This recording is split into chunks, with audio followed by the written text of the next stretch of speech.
Welcome to the Sagebrush Trail. Stories of the West. From the frontier to the Yukon.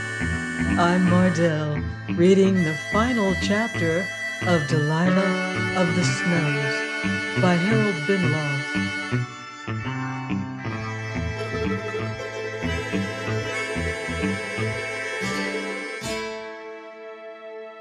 Chapter 32. His Appointed Station.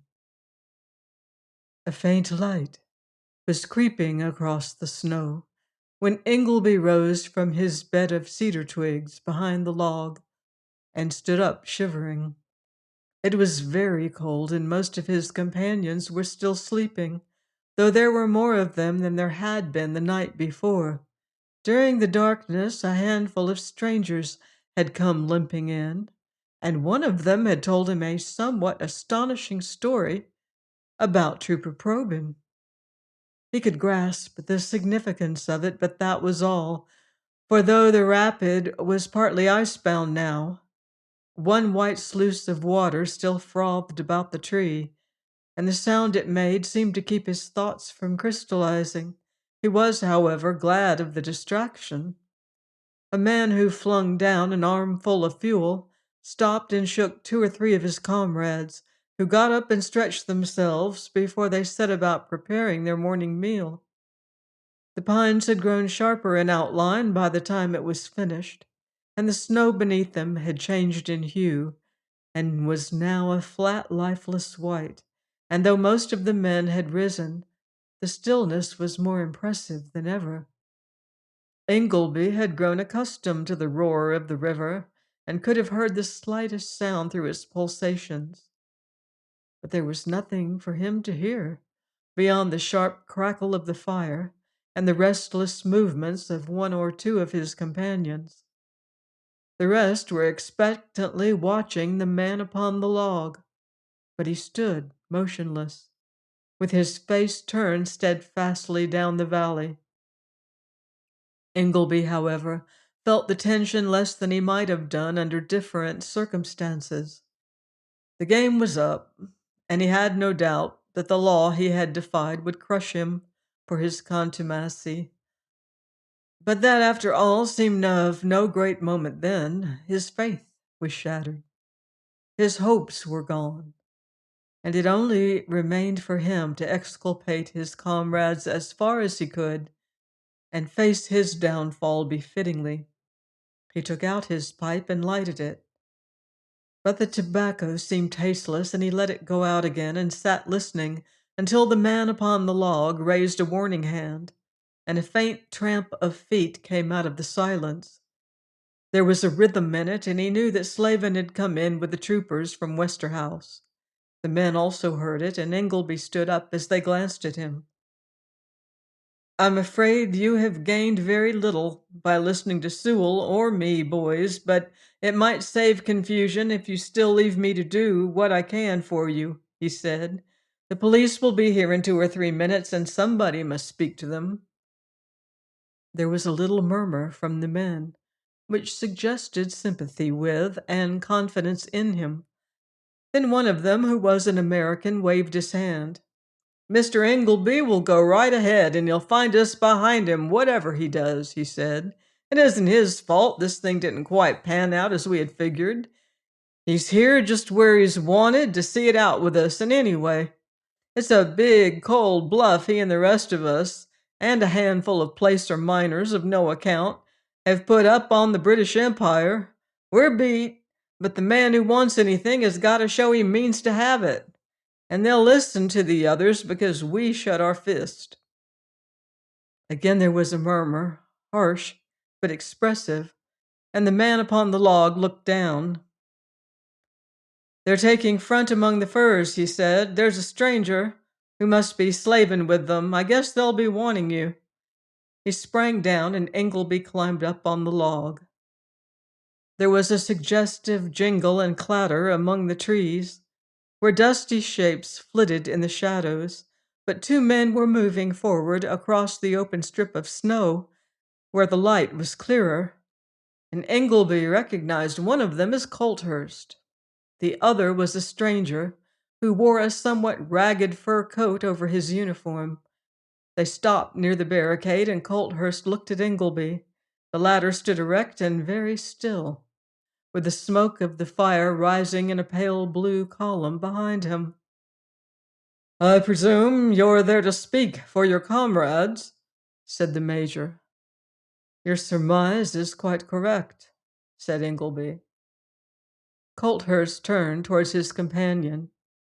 "This is Captain Slavin, in charge of the police detachment at Westerhouse. He has come in with enough of his men to make any attempt to oppose him likely to result in disaster to yourselves.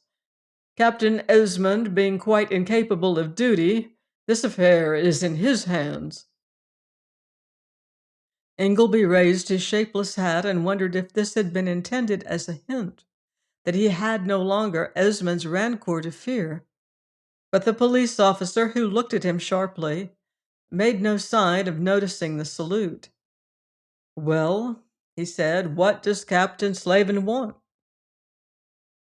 "In the first place, the unconditional surrender of Sewell, Ledger, and yourself." "That can be counted on so far as Ledger and I are concerned. Sewell is no longer in the valley. What comes next?" "The dispersing of the men you have with you." "Which implies the arrest of Tomlinson?" asked Ingleby. "It does, naturally." "Well," said Ingleby, "we've heard your demands, and now we would like to know what you have to offer." "That," said Colthurst, "is simply answered. Nothing whatever. I may, however, say that, as usual in an affair of the kind, proceedings will only be taken against the recognized leaders, yourself, Sewell, and Ledger, and that Captain Slavin intends to hold an inquiry on the spot into the death of Trooper Probyn." Slavin, at whom he glanced, made a little gesture of concurrence. "Major Colthurst is correct," he said. "You have, however, to understand that the inquiry is in no way a concession. I have, as it happens, some information bearing on the case, which has not come into Captain Esmond's possession. That is all. Now, what are you going to do?" Ingleby spent little time in consideration. The attitude of the two officers was just what he had expected it would be. They could make no concession, but Colthurst had nevertheless conveyed the impression that they would by no means proceed to extremities. "In 10 minutes, Ledger and I will give ourselves up, and you will not find a man behind the tree," he said. "That is, on condition that you wait with your men among the firs yonder until the time is up."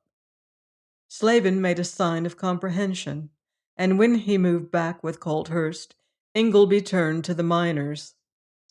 "It's all fixed now, boys," he said. "Ledger and I decided last night to give ourselves up. You couldn't have prevented us, and all we wanted for Tomlinson was a straight inquiry on the spot.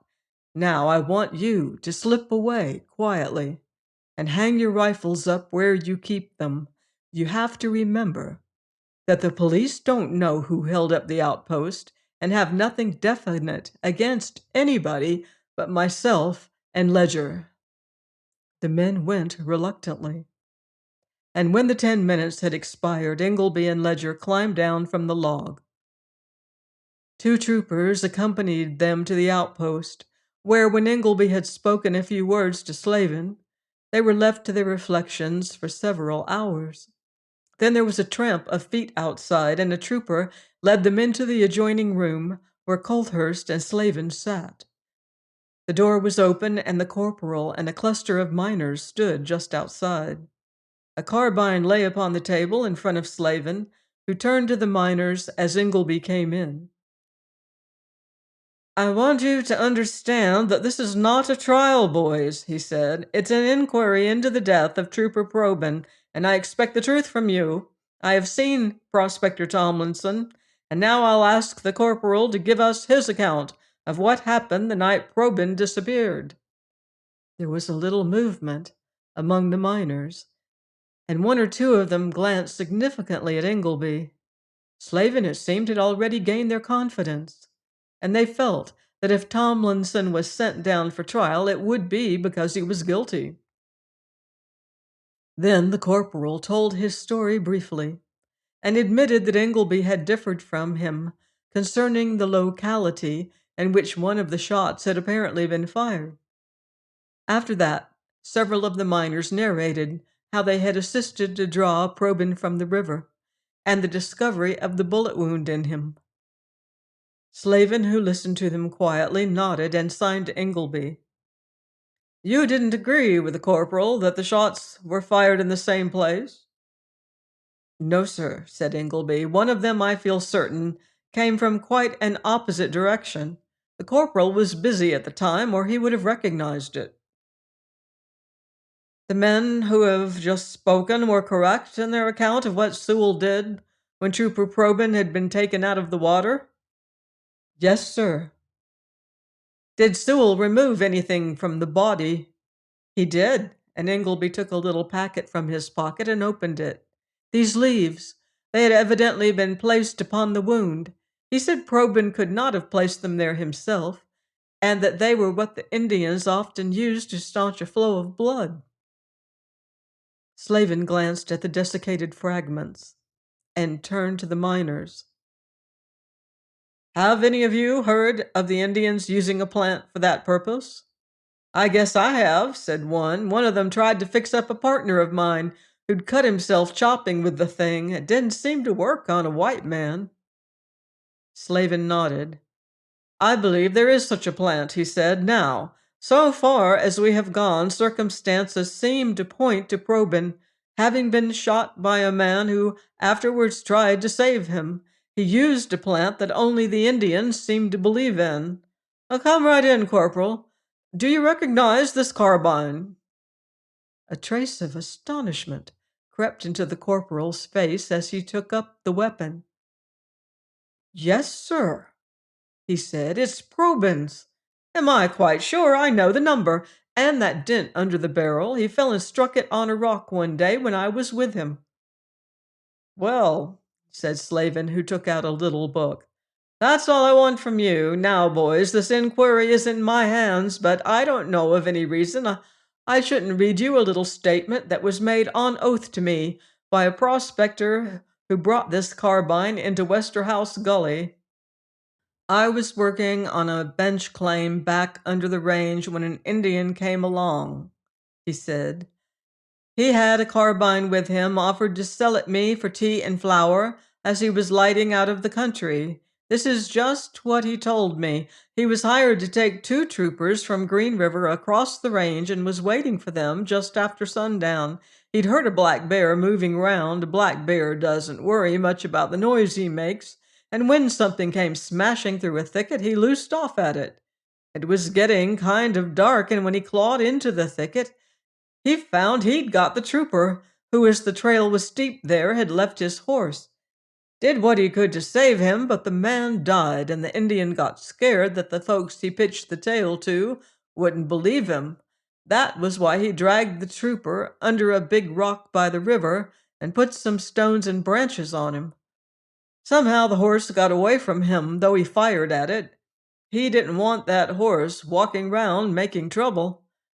I gave him the flour and tea and kept the trooper's carbine." Slavin closed the book and looked at the men. "Now," he said, "who would you say killed that trooper?" "The Indian, sure," said somebody, and there was a murmur of concurrence from the rest. "Well," said Slavin dryly, "I believe he did. Anyway, no proceedings will be taken against anybody in this valley. Tell the boys to light out, Corporal." The miners went away contented. They understood and appreciated men of Slavin's kind. Then the latter turned and looked reflectively at Ledger and Ingleby. "It's quite a good thing you had the sense to keep the boys off their rifles," he said. "If there had been any shooting, you would have found yourselves unpleasantly fixed." His face was quietly grave, but there was the faintest suggestion of a twinkle in Colthurst's eyes. "I at least saw no weapons among them," he said. "Well," said Slavin, "that simplifies the thing. Still, you see, You can't go holding up police outposts and heaving troopers about with impunity. Where's the man who set you up to it? I almost think it was the drift of circumstances rather than Mr. Sewell that was to blame, said Ledger. Anyway, I expect he is a considerable distance from the valley by this time. In fact, it's scarcely likely that you could overtake him, and there's nothing to show which trail he has taken.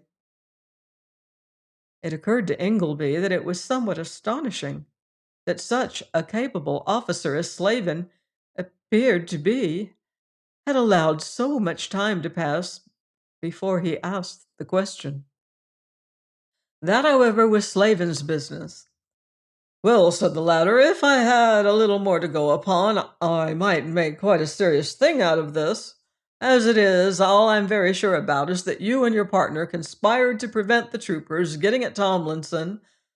But as Tomlinson didn't kill Probyn, that doesn't count for so much after all. Still, we have no use for you up here just now, and you have 2 days in which to clear out of the valley. Tomlinson will get his ticket too when he's able to take the trail. That would mean the sequestration of our claims, said Ingleby. Exactly. You're not compelled to go. Stay right here if you'd sooner, and take your chances of any charge I may be able to work up against you. Ingleby looked at Ledger, who made a little sign. I think we'd better go, he said. Still, while I have no regret for anything I have done, I should like to thank Major Colthurst for what is, from his point of view, a clemency we scarcely expected. Slavin smiled somewhat dryly. You don't want to make any mistake. The Major has done what he considers most advisable. Just that, and nothing else. Now, before you light out, take a hint from me. Canada's quite a big country, but the law of the empire it belongs to is even a bigger thing. You've come off pretty well this time, but don't try it again.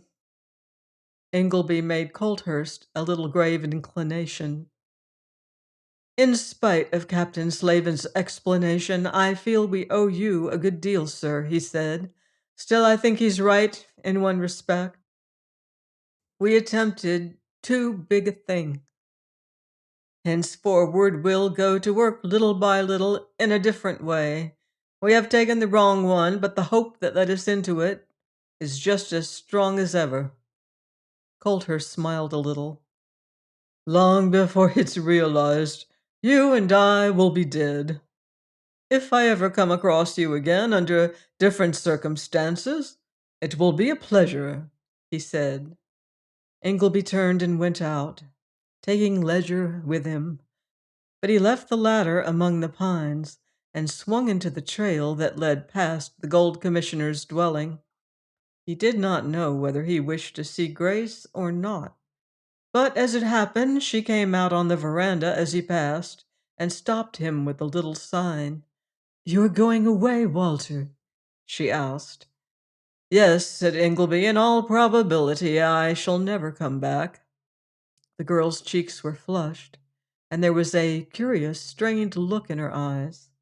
"You seem," she said, "quite willing to go." Ingleby looked at her gravely. "It hurts me less than I expected it would have done. Still, even if I had been permitted, why should I wish to stay? I'm poor again. It is very likely shall always be so. There are barriers between you and me which can never be got over." "You didn't believe that once." "No," said Ingleby. "Still, I'm wiser now, and what I may have to suffer is no more than my desert for believing that any man is warranted in trying to thrust himself above the station he was meant to occupy. That, however, isn't after all very much to the purpose." "I suppose," and there was a tremor in the girl's voice, "you blame me for all that has happened?" Ingleby's eyes were still fixed upon her with disconcerting steadiness. "It is not my part to reproach you, but I know what you did. You have wrecked the life of my best friend and turned into a traitor, a man whose work and words brought hope to thousands. Sewell will never lift his head again. He spoke slowly and a trifle hoarsely, but there was a hardness and resolution in his voice which struck a chill through the girl. "What did he tell you, Walter?" she said. "Very little. In fact, only that he had told you the way to Westerhouse, but that was quite enough. I do not know whether you told him that you loved him or not, but it is quite plain to me that you made him think so. Men of his kind do not betray those who believe in them without a reason." "Walter," said the girl very softly, "I wonder if you ever really loved me." Ingleby winced, but there was still no wavering in his eyes. "I do not know," he said. "You are the most beautiful woman I ever met, and I believed I did. Most likely your beauty and all that you stood for dazzled me, and I lost my head. It may have been that, I do not know, for if I had really loved you, I should perhaps have forgiven you everything." "And that is too much for you?" Ingleby stood silent a moment. "If you had loved me, you would never have betrayed me. I am afraid that it is."